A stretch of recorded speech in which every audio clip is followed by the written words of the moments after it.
Bookers. Today I'm going to review All the Bright Places by Jennifer Niven. It was another Goodreads book that got nominated, and there's a lot I have to say about this one, so hang on tight. I gave this book a 2 out of 5 stars for being completely unrealistic feeling. I think the two main characters, the whole book is about a boy named Finch and a girl named Violet, which is very quirky and, you know, quirky. But it was so quirky it just didn't feel real. It's very thematic and suicide. I think the author explored that fairly well. What it's like to grow up in a broken home or have mental health issues. I think that was fairly well done. Just the way it was, the whole novel itself was, It took me until like the last 20% to really get into it. That's when I was starting to like page turn because I really wanted to know what happened to Finch, one of our main characters. He's the one that has this mental disorder, and I think it's portrayed fairly accurately, and I give Niven a lot of props for that.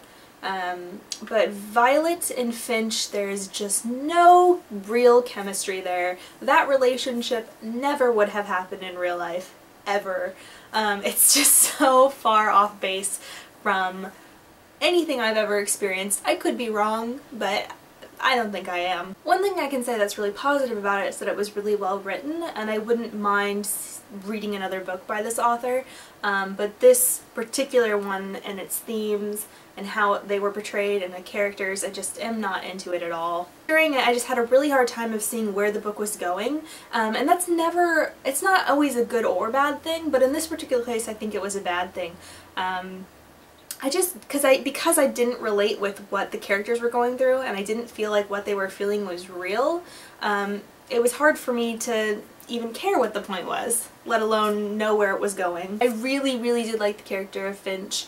Every time his chapters came up I was always very interested in reading. Violet bored the hell out of me. And I think it was a very brave ending. I always think endings like that are brave, to be vague and not spoilery.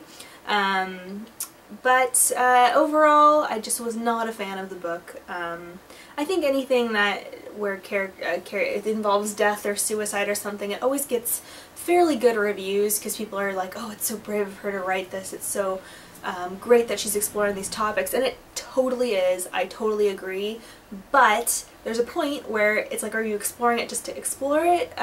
Like, if you're gonna do it well and do it right, and it wasn't there for me. I don't know.